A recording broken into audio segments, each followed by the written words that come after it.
This is Nightly Business Report with Tyler Matheson and Sue Herrera. Lucky sevens. The Dow has its 70th record close of the year.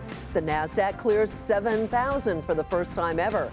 But what will drive the bull market's next chapter? New approach. The president puts trade and the economy at the center of his national security strategy, and he puts China and Russia on notice. Turning the page, why retailers are returning to old school mail order catalogs, even in the digital age. Those stories and more tonight on Nightly Business Report for Monday, December 18th.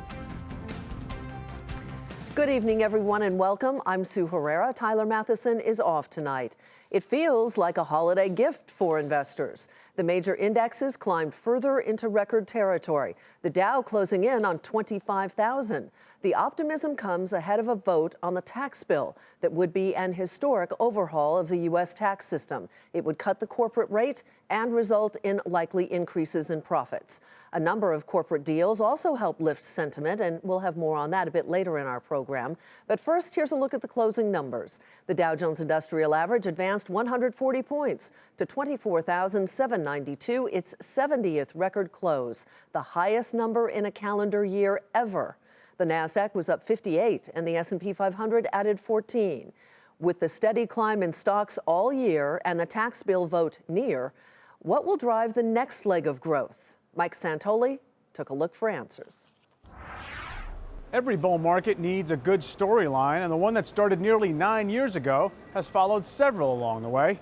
Near the depths of the bear market in early 2009, the bullish story was simply that stocks were simply too depressed, trading at a 12-year low, and the economy would eventually recover.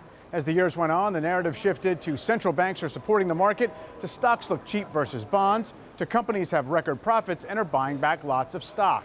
Since the 2016 election, the happy story has centered around a global economic expansion and deregulation and corporate tax cuts under President Trump. This combination has helped carry the major indexes to their best year since 2013, with the S&P 500 up 20% and the Dow adding more than 25% to come within a whisper of the 25,000 mark. So how might the story shift again as 2018 arrives? Well, analysts are suggesting the corporate tax cut is rapidly getting priced into stocks by a market that constantly looks ahead. Corporate earnings should continue to grow next year, helped by those lower tax rates, but the benefits will be unevenly shared. Tech companies, for example, have been market leaders all year, but are not among those most helped by the tax plan. The theme for next year might be how the markets and the economy can withstand the heat generated by a nicely growing economy, tight labor market, and fresh tax stimulus, at a time when the Federal Reserve is looking to push interest rates higher 3 more times. One result of all this could well be a belated and unexpected pickup in inflation, which would get the Fed to be more aggressive and challenge the fortitude of the bulls. And stocks are already quite expensive by historical standards, while ordinary investors have finally grown quite optimistic toward the market.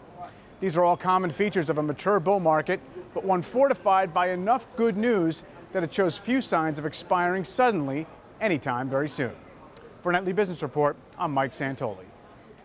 And joining us now to discuss what 2018 may have in store for the markets is Andreas Garcia Amaya. He is the founder and CEO of Zoe Financial. Welcome. Nice to have you here.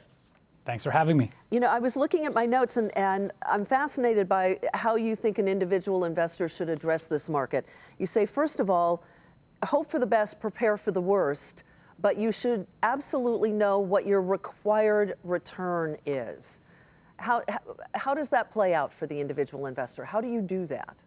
I think you set it up nicely. The best way to think about this is you have to take a step back, and instead of trying to predict what the next year will give you when it comes to market returns, which in all honesty, data tells you when you look 12 months out, it's a lot of noise. Mm-hmm. You have to ask yourself, what are my goals, right? 10 years out. Are you trying to retire? Are you trying to plan for your kids' college education? Not only what expected returns do I need, what required returns do I need to accomplish those goals? And then work your way backwards. And if those required returns are more than, say, 8 to 10%, then you need to basically take a step back and look at those goals again, because the old days of 10, 12, 14% returns are unlikely, not necessarily impossible, but unlikely. So you have to understand what your required market returns you need to accomplish those goals. What do you think would be an adequate return based on where the market stands now? And as we mentioned, the 70th record today, so it's a banner day to have you on with us tonight. But what do you think an average return will be in this market as we go into this new year? That is the question. The way that I would look at it is, what range of returns are most probable, right? Because to give you one number is very difficult. And the way that I would look at it is somewhere between 2 to 8%, which is very wide. You might say, hey, you're giving yourself a lot of wiggle room. Well, the markets are very hard to predict. But the reason that I give that range is if your required return, say, is 10%, you're putting yourself in a tough situation to have to readjust that goal down the line. What about valuations, given the fact that we are in this record-setting market and have been for most of the year? Do you still find value in the U.S. market, or if indeed your required return is outside of 2 to 4%, do you look offshore? Yeah, that's a really important question to ask yourself, which is, great, so valuations here in the United States are very high. It doesn't mean they can go higher, but it lowers the chances of the type of returns we've seen. Where do you go? You have to look abroad. There are, for instance, if you look at the emerging markets, valuations are much lower than the U.S. Not necessarily dirt cheap, but they're lower than the U.S. And the profile for growth for those economies look fairly favorable. So you need to have some component of your portfolio looking outside of the U.S. if you actually need returns a little bit higher than, say, 2 to 4%. We'll leave it there. Andreas, thanks so much for joining us tonight. Thanks for having me. Andreas Garcia Amaya with Zoe Financial. Confidence among the nation's home builders is the highest it's been in 18 years. Builders see the business incentives in the Republican tax plan as outweighing changes to both the mortgage interest and property tax deductions. The report shows that buyer traffic is up, likely because of the shortage of existing homes, and that builders are upbeat about future sales. And it's not just the builders. Americans' optimism on the economy is also on the rise. For the first time in 11 years, more than half of respondents to the CNBC All-America survey rated the economy as good or excellent. A record number expect the economy to improve next year, and many expect wages to rise and home values to increase. 800 adults were surveyed nationwide. President Trump today outlined his national security strategy, which centers around his America First ideology, and it puts economic issues like trade and energy at the center of his vision. Eamon Javers is at the White House tonight. President Trump today laid out his first national security strategy document, a distillation of the president's foreign policy views and how he sees America's place in the world. The document included what they're calling 4 pillars: defending the homeland, American prosperity, advancing American influence, and peace through strength. In the remarks today, the president specifically called out Russia and China. We also face rival powers, Russia and China, that seek to challenge American influence, values, and wealth. We will attempt to build a great partnership with those and other countries, but in a manner that always protects our national interest. And the president also said that economic power is a key part of national power. For the first time, American strategy recognizes that economic security is national security. Economic vitality, growth, and prosperity at home is absolutely necessary for American power and influence abroad. Any nation that trades away its prosperity for security will end up losing both. And for all the criticism of Russia in the national security document, President Trump also found a way to spotlight some cooperation between the United States and Russia, citing an incident over the weekend in which the CIA had provided valuable intelligence to the Russian government that stopped a terrorist attack. For Nightly Business Report, I'm Eamon Javers at the White House. The House is expected to vote on the tax bill tomorrow, followed by the Senate. But there's another issue that's not getting quite as much attention, and it is the budget. And if lawmakers don't agree to one before Friday, the government could shut down. John Harwood is following the story for us from Washington. John, good to see you as always. So what's the status of the negotiations at this point? Well, the negotiations haven't gone all that far along, Sue, because the Republicans have been completely preoccupied with getting their tax bill through. So the possibility is that we will get to the end of the week, and rather than have the big showdown then, that the Democrats and Republicans will agree to kick it over until January and defer that showdown. Democrats have a lot of leverage, but they also have a lot of things they're seeking in this debate, and they want to be careful not to push it too far. And Republicans, once they get that tax bill, they're going to be in the mood to talk. And what are there any big sticking points at this point in the budget or not?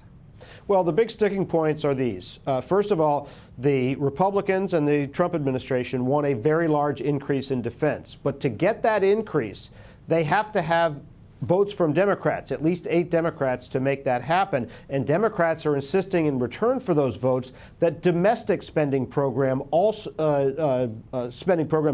be increased in a comparable amount. Democrats also want to have the so-called Dreamers, the deferred action program that President Obama implemented. They want to have that codified into law. President Trump has said provisionally that he will revoke it. And they also want to have the Children's Health Insurance Program extended, which has been expired for several weeks now. Of those that you named, which one do you think is going to be the toughest battle? I think the hardest one is getting the protection for the Dreamers. I think Republicans will compromise on domestic spending levels to match those of the Defense Department. But it's more difficult, given how volatile the immigration is on the Republican side, more difficult for them to make a deal. That doesn't mean they won't do it, but that's going to be the harder one. All right. We will leave it there, John. Thanks so much. You bet. John Harwood in Washington for us tonight. Still ahead, the big food companies get the munchies and they buy up their smaller rivals.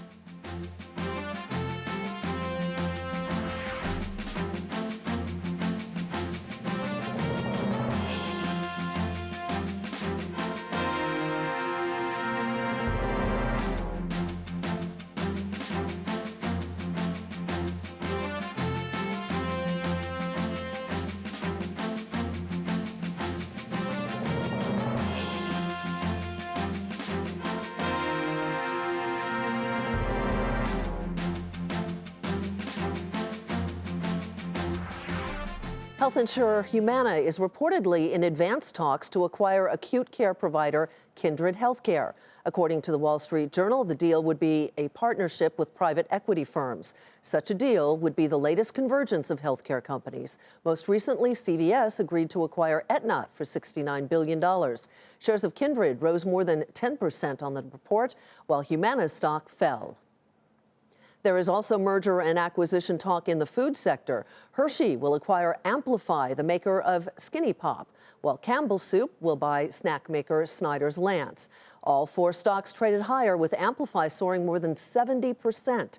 Kate Rogers takes a look at this appetite for deals. Americans love to snack, and food companies are taking notice. Campbell's Soup's acquisition of Snyder's-Lance for nearly $5 billion in cash is the largest deal ever in the soup company's history. Snyder's owns snacking brands like Diamond Foods and Pop Secret popcorn. Separately, Hershey is spending more than $1.5 billion to acquire Amplify, the maker of Skinny Pop popcorn. The deals signify big food companies like Hershey's and Campbell are looking to move beyond their traditional offerings of chocolate and soup, analysts say, and more people are snacking on foods like pretzels and popcorn as they spend more time eating on the go. Everything you can do on your phone, it's a tremendous imposition to spend time at meals. I think there's some changes to household composition that have made traditional sit-down meal eating less common and snacking more common. Less time and money are being spent on the so-called center-of-the-store items like soup, pasta, and rice. Shoppers are migrating more to the perimeter of the store, where these snacks are located. That's why big food brands are buying up smaller ones. Other deals this year include Kellogg buying RX Bar, Mars investing in Kind Bar's parent company, and Conagra buying the parent company of Angie's Boom Chicka Pop popcorn. One of the factors that has been plaguing firms across the packaged food landscape is their inability to respond to evolving consumer trends in a timely fashion. And we've seen some of these smaller niche operators prove to be much more agile. One more thing analysts say to keep in mind is that this trend will likely continue into 2018 for 2 key reasons. Big food companies are continuing to struggle and interest rates remain low, making this a perfect storm for more M&A activity. For Nightly Business Report, I'm Kate Rogers in New York City. The railroad industry is dealing with the sudden death of an industry turnaround expert. CSX CEO Hunter Harrison died unexpectedly over the weekend. Harrison was in the process of trying to overhaul the freight train operator, and now his death has left investors wondering what comes next. Here's Morgan Brennan. Hunter Harrison's death coming just days after CSX announced the 73-year-old executive would be taking medical leave after suffering complications from an undisclosed illness. Hunter was one of the greatest railroad executives of the generation, and anyone who knew him is just saddened by his loss. He brought in one of his chief disciples from the CN, the Canadian National days, Jim Foote. He's brought in many of his other disciples who understand precision railroading, understand his philosophy, and his legacy will live on. Harrison is the father of precision scheduled railroading, a strategy that streamlines operations to improve service while cutting costs. Harrison literally wrote the book on it and used the method to remake both the Canadian National and Canadian Pacific railroads. In March, he sought to do it again, joining CSX amid activist investor pressure, a move that sent the stock soaring 60%. Even as speculation about his health swirled. In October, Harrison hired Jim Foote, who has since taken over as acting CEO. But following summertime service problems that have drawn the ire of regulators, and with no succession plan officially in place, Harrison's passing leaves investors asking what's next. Many of the hard decisions, much of that had been done already, and I'm sure that Jim Foote is more than capable of following through with the ideology and the principles of precision railroading. Foote has said the big changes have already taken place and the turnaround well underway. But with few details and lots of unanswered questions, investors may have to wait until earnings, which come out next month. For Nightly Business Report, I'm Morgan Brennan. The casino operator Penn National strikes a deal with its rival. That's where we begin tonight's market focus. Penn National said it was buying Pinnacle Entertainment for about $3 billion. The acquisition combines the two largest casino operators in the U.S. outside of companies operating in Las Vegas. In an effort to appease regulatory concerns, Penn will sell some of Pinnacle's operations to Boyd Gaming for more than $500 million. Penn National shares fell 2% to $29.03, while shares of Pinnacle Entertainment rose almost 1% to $31.19. Pfizer is launching a new $10 billion share buyback program. The repurchase is in addition to the $6 billion remaining under the drug maker's existing program. The Dow component is also hiking its quarterly dividend by 6% to 34 cents a share. Pfizer's shares were off just a tick to $37.13. A milestone today for shares of Warren Buffett's Berkshire Hathaway. The company saw its more expensive A-class shares hit $300,000 for the first time. That class of shares, which is also, not surprisingly, the world's priciest stock, has outperformed the S&P 500 index this year, rising 22%. Class A shares finished the day up 1% to $299,360. Spectrum Pharma announced a management shakeup today. The drug maker said its board terminated the CEO without cause. The company said its current president will take on the chief executive position immediately. Investors applauded the move, sending shares up nearly 5% to $19.95. And after the bell, the engineering and construction company McDermott said it was merging with Chicago Bridge and Iron in an all-stock deal. The combined company has an enterprise value of about $6 billion. McDermott shares were volatile in the extended session, but they ended the regular day up 2% to $7.59. Chicago Bridge and Iron shares were also initially higher in after hours, but they finished the day up a fraction to $17.92. The president of ESPN has resigned effective immediately. In a statement, John Skipper cited substance abuse, something he has struggled with for years. Skipper was considered one of the most powerful people in both media and sports. And the announcement comes as ESPN's parent company, Disney, makes a big bet on TV sports with the recent acquisition of most of 21st Century Fox, which includes 22 regional sports networks. As we've been reporting, the deal between Disney and Fox is emblematic of the rapid change happening in the media industry. And today, we learned that people are canceling their pay TV packages at a faster clip. Julia Borston takes a look at the move to cut the cord. Cord cutting and cord trimming have more momentum than ever. A new report from PwC finds that the number of respondents that subscribe to pay TV is 73%. That's down from 76% last year and 79% the year before. The fact that you're worried about cord cutting and the affiliate fee stream that you have on this side of the ledger is really hurting your ability to go to market quickly, to innovate. And I think that puts you on your heels instead of on your front foot. And a remarkable sign of the rise of streaming TV alternatives, the very same number of pay TV subscribers, 73% of respondents, subscribe to Netflix.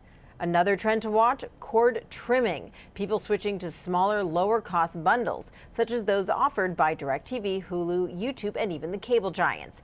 27% say that they're cord trimmers. That's dramatically up from just 18% 2 years ago. But for now, the pay TV bundle appears to be protected by sports.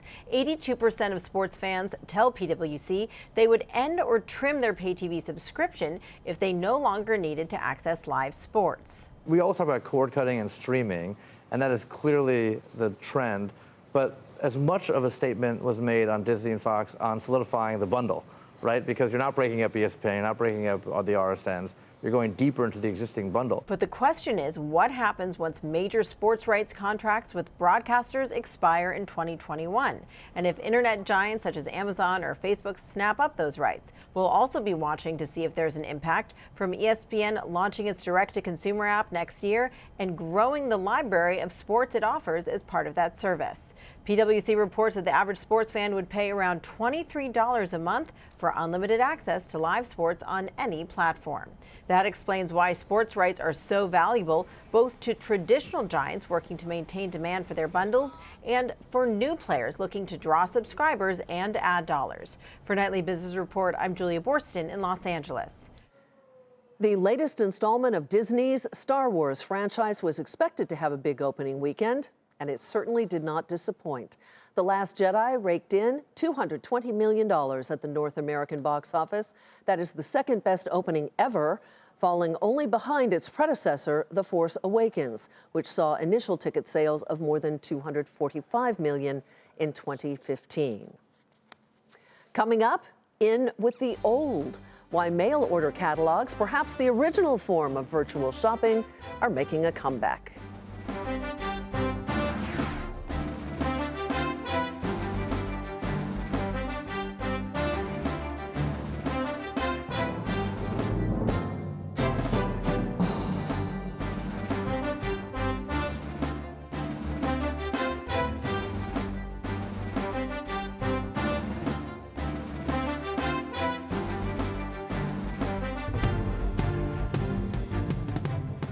Here's a quick look at what to watch for tomorrow. House Republicans will vote on the proposed tax bill. The Senate will follow suit, either voting later in the day or on Wednesday. New housing data will tell us how many new residential homes went under construction in November. And the delivery giant FedEx will report earnings and give an update on how business is faring this holiday season. Well, power has finally been restored to the world's busiest airport. Georgia Power said a fire in an underground electrical facility put Atlanta's Hartsfield-Jackson Airport in the dark yesterday. Hundreds of flights were canceled just days before the holiday travel rush. Airlines spent today rebooking their passengers and getting back on schedule. The good news, Delta, which has its headquarters in Atlanta, has more spare planes and crews in that city than anywhere else. It is the pre-Christmas rush for the Postal Service. This week is expected to be the busiest one of the holiday season for the package delivery companies. The Postal Service expects to exceed its initial forecast of nearly 850 million packages between Thanksgiving and New Year's Day. The USPS makes more deliveries to homes than its two commercial rivals, FedEx and UPS. And the increase in package deliveries is directly tied to the rise in online shopping. So it might seem odd that an old school, more traditional way of browsing for items is making a comeback. The snail mail catalog. Courtney Reagan has our story. Catalogs may seem like an outdated marketing method, but then again, you might have noticed a catalog surge in your mailbox this time of year. Retailers are getting better at targeting customers. Catalogs are good at piquing interest. That combination could lead to more sales, which is why the push to send them spikes during the holidays and other big spending events like moving or having children. William Sonoma, Chief Marketing Officer, likens catalogs to delivering inspiration to one's doorstep. The ability to deliver basically your full store direct to somebody's doorstep holds a lot of value. But catalogs have to be targeted. If done right, Alex Partners consultants estimate an average return of $3 for every $1 spent, and $9 for every $1 spent on top customers, putting catalogs above paid search but below email and social media for marketing spend effectiveness. Even those companies that started out purely online are turning to more traditional catalogs. Arundel says its business is growing as much as 10% this year, thanks to e-commerce only players. Companies that have started off as e-commerce pure plays find increasingly that publishing a catalog gets them known, gets them trusted, allows them to get new product offerings out that they might not otherwise have as visible for the consumer. And it's not just your grandmother ordering. 38% of millennials and Gen Xers say a catalog has driven them to shop. That's more than the average population. Millennials are very engaged by imagery, and the catalog really allows that to stand out. Total catalog circulation is about half its peak of a decade ago, and the biggest headwind to the industry could be the price of postage, now making up half the cost of the catalog. For Nightly Business Report, I'm Courtney Reagan. And that's it for Nightly Business Report for tonight. I'm Sue Herrera. Thanks for joining us. Have a great evening, and we'll see you right back here tomorrow.